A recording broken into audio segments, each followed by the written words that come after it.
Assalomu alaykum hurmatli ko'ruvchilar. Uyg'ur axborot markazining haftalik xabarlar programmasiga xush keldinglar. Men Muhammad Izzat. Bugun seshanba. Tuvanda diqqatlar xabarlarimizning tafsilotida bo'lsin. BBC'ning 4-yanvar 22 kundagi xabarda bildirilishicha, ikki angliyalik Xitoyga josuslik qilganlik uchun qo'lga olingan. Xitoy tarafga bir qism uchur va hujjatlarni ta'minlab berish bilan ayblangan bu ikki kishining qilmishi nihoyat og'ir bo'lib, bularni tutishga Angliya terrorlik zarba berish tarmoqlari yetakchilik qilgan. 29 yoshli Kristofer Cash bilan 32 yoshli Kristofer Berri 26 aprel juma kuni sudga chiqdi ekan. Xitoy Angliyaning ayblashlarini rad qilib, uni zaharlik tuhmat degan. Angliya parlamentidagi tadqiqotchi Kristofer Cash va londonlik Kristofer Berri 2021 yildan 2023 yil 2 oygacha bo'lgan oralikda Xitoy tadqiqot guruhi deb atalgan organ orqali Xitoyga uchur yetkazgan. Kristofer Cash o'zining parlamentga xizmat qulayligidan foydalanib bir qism parlament a'zolari ustidan josuslik qilgan bo'lib, shu parlament a'zolari ichida Uyg'urlarni qo'llash bilan tunilgan Tom Dokinxat apandi bilan Alicia Kearns xonimlarning borligi alohida diqqat qo'zg'agan.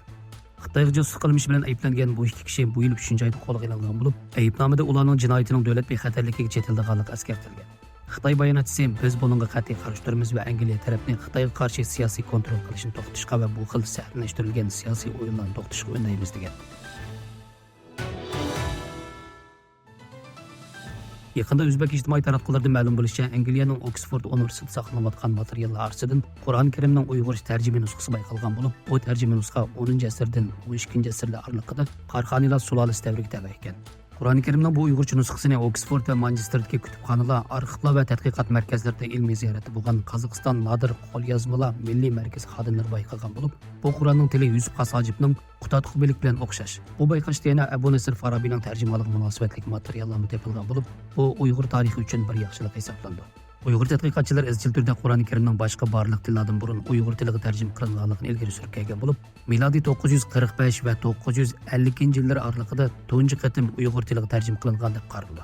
Qur'onning Uyg'urcha tarjimasining 1333-yili Ibn Davlat Shah tarafidan Shirozda ko'chirilgan nusxasi hozir Istanbulda saqlanayotgan bo'lib, bu qatim Oxfordda bayqalgan Uyg'urcha Qur'on shu ko'chirilgan nusxaning 10-asrda tarjima qilingan asl nusxasi bo'lishi mumkin.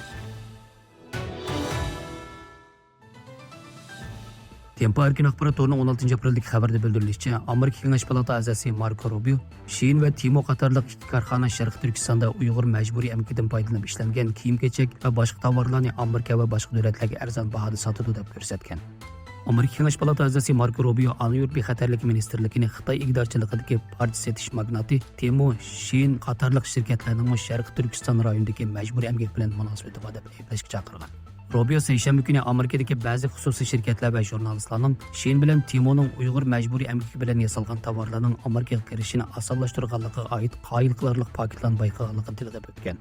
Marco Rubio o'tgan hafta Amerika Anuyurt bexatarlik ministerligining kotibi Alessandro Mayorkasga xat yozib, uningdan Shein va Timoni tekshirib, ularni Uyg'ur majburiy amgakining oldini olish qonuniga xiloflik qilish xavfi bor deb qaralgan shirkatlar tizimiga kirgizishni o'ylashni talab qilgan.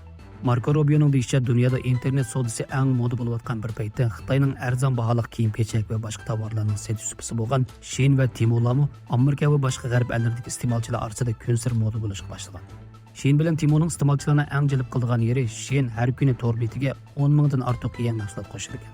Timo bo'lsa 200 qildan ortiq mahsulot qo'shar ekan. Halbuki H&M'ga o'xshash shirkatlar 2022 yili $205 million bosh topshirgan, ammo Shein bilan Timo hech nima bermagan. Asiya xalqaro xabar to'rining 4-ayning 19-kundagi xabarda ko'rsatilishicha, Kaliforniyaning 40-rayoniga vakillik qilgan Amerika parlamenti a'zosi Yoon Kim, Eloy Wiesel insoniyat fondi jamiyati, Dunyo Uyg'ur qurultiyi va Uyg'ur kishilik huquq projekti tomonidan Nyu-Yorkda uyushtirilgan 2 kunlik axborot e'lon qilish yig'inida Sharq Turkistondagi Uyg'urlar duch kelgan masalalar va Xitoyning vahshiyliklarini o'tirib qo'ygan.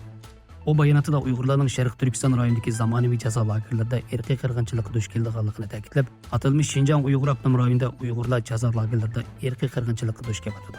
Ular har kuni Xitoy tomonidan turmaga tashlanib, chimiqtirildi va gunohsizlar qo'lga ilinib tutib turildi. Ular ig'ir qiyin qistoqlarga ilindi va ularning meni suyuldi. Shunga biz Uyg'urlarning qiyinchiligiga sukut qila olmaymiz ham ko'z yuma olmaymiz. Xitoy o'z xalqini qul qilgan va qiynaydigan hokimiyat degan.